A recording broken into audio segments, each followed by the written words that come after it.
So Eliza has just found out, this it's right after her benefactor, who was her adopted mother, Mrs. Elizabeth H. Greenfield, has passed away. She left her an inheritance, but it's been contested.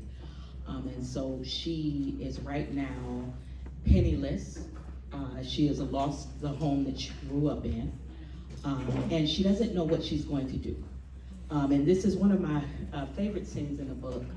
It is a repast, and it was something I went back and added after I had written the book, because I was like, she can't not have a repast, right?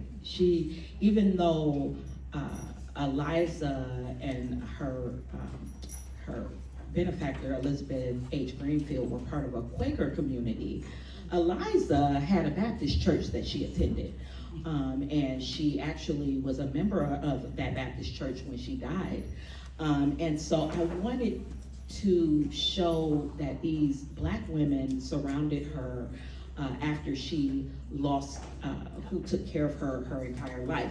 Now, the scene is interesting because, as we talked about all day, about how we surround each other with our love and our prayers, sometimes when we are ready to step out on faith and do a thing, we have to do that thing by ourselves, right? So this is a thing that Eliza learns very early on. So that's the setup for this scene from the repast. Mary sits next to me, holding a sugar cookie and a napkin. What will you do, Eliza? I had hoped to resume my lessons. In Buffalo? Mary's eyes stretch wide and her voice cracks, causing several of the older church mothers to look in her direction. How on earth will you manage that without your inheritance? I nervously take a bite of pound cake and chew it a few more times than necessary before swallowing. I didn't think I would have to defend my plans to Mary, of all people. Well, I may have to find work. There are some families I know in Buffalo. Mary glances across the room at Mother Kelly, who is the leader of the church ladies.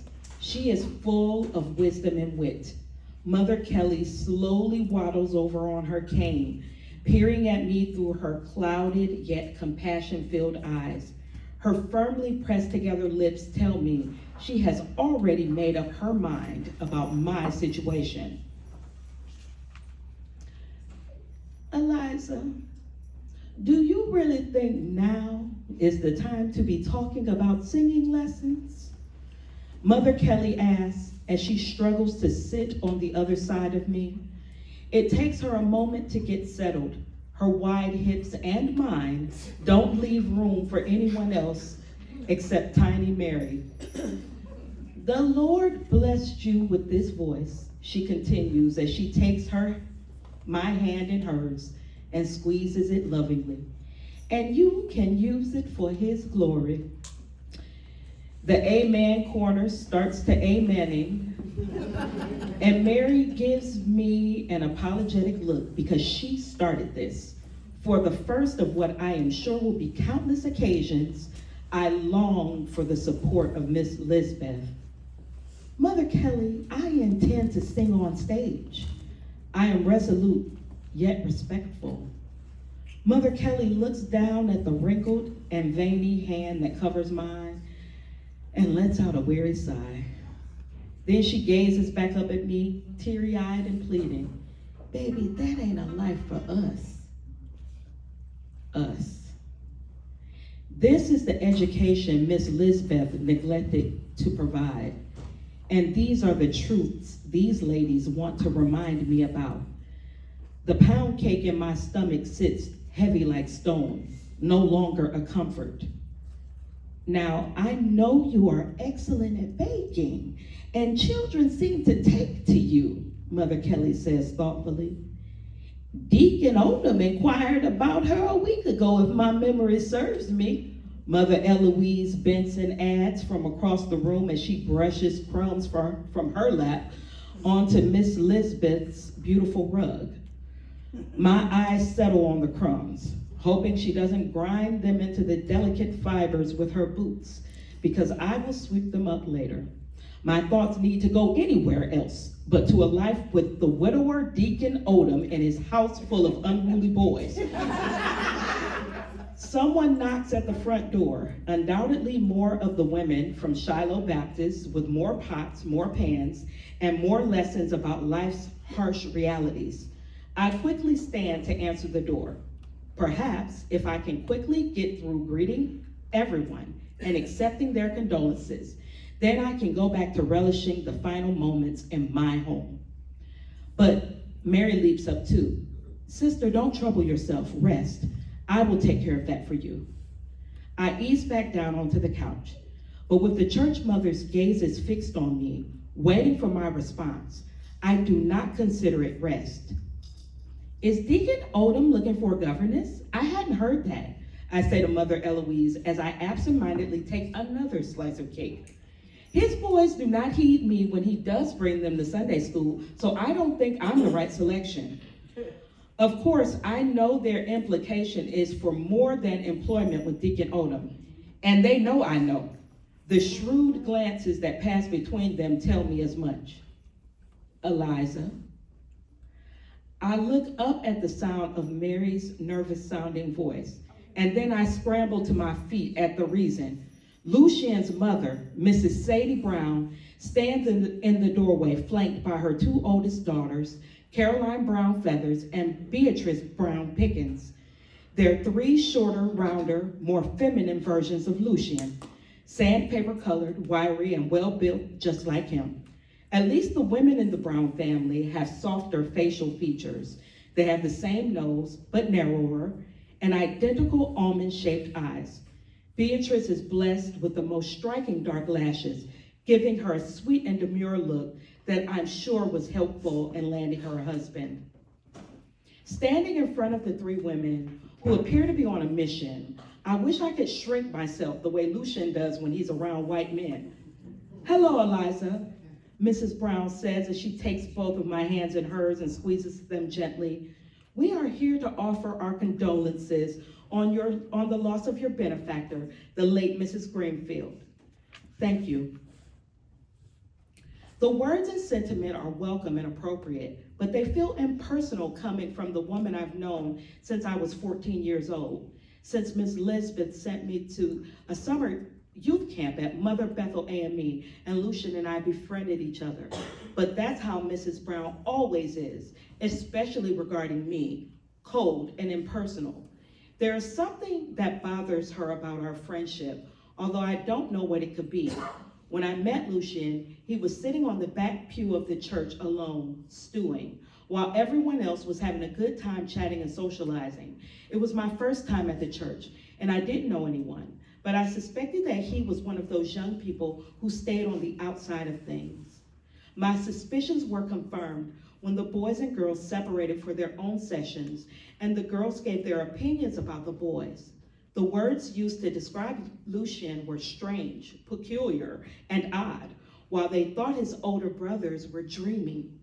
Their disdain for him was what made me open up to his friendship. Unlike Sadie, Beatrice gives me a warm hug. We're all here for you, Eliza, not just Lucian. We might as well be your sisters, Caroline adds as she gives me a smile and an arm squeeze.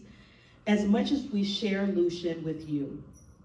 He was always there whenever Miss Lisbeth or I needed him, I say. I'm sure he's going to miss her too, so please make sure to take him some of this cake. Both of Lucian's sisters seem to find this hilarious as I intended, but Mrs. Brown does not join in the mirth. She also has not let go of my hand. I look down at where she has still gripped me tightly. Eliza, she whispers, is there somewhere we might speak privately for a moment?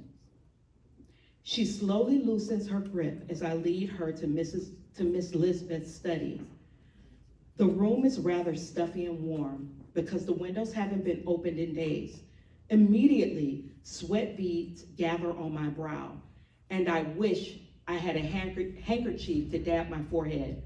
but not Mrs. Brown. She's too sophisticated to sweat.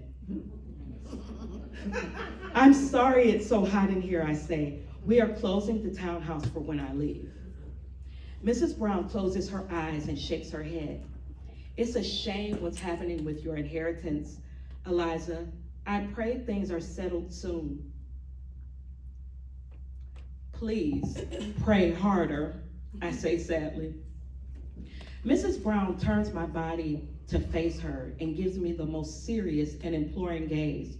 Her look is unsettling. What is it, Mrs. Brown? What's wrong? I wanted to talk to you, Eliza, because my son is planning on asking if he may court you, and I don't want him to be hurt. Her words sound like a warning. Any man who seeks the hand of a lady takes the chance of rejection, I say, treading carefully. Perhaps I did not tread carefully enough, because it seems that any compassion she might have had for me has evaporated. The grip on my arm tightens, and her nails dig into my skin. My son has had stars in his eyes for you for years. Do not ask me why. There are much better choices.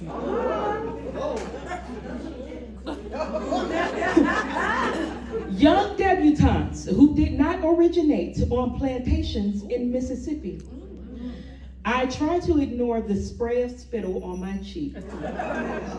My upper lip trembles with anger, but I hold my emotions in check.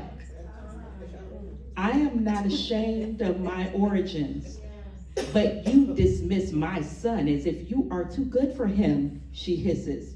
Perhaps it was your former owner who put those thoughts into your head. This explains her coldness toward me. It is the opposite of what she says. She thinks her son is too good for me because I was once enslaved, even though I cannot remember those days of my infancy in Mississippi. The stain is still there. Because she is my elder, and Miss Lisbeth would not want me to disrespect her, and because Lucian is my friend, and she is his mother, I hold my peace. Lucian is my friend, and I care for him. I do not think I am better than he is. He is my son, and I care for him. Her tone softens and her grip loosens. If this inheritance goes unsettled, you will have nothing. But if he chooses you, we will welcome you into our family despite your origins. But shouldn't I be in love with Lucian? That has nothing to do with this conversation, Eliza. Mrs. Brown pulls on her collar as if she suddenly realized the temperature in the room. She takes a handkerchief from her bag and dabs her face. Consider what I've said, Eliza. There are not many options for penniless Black women. And my son is offering you a wonderful and honorable solution. So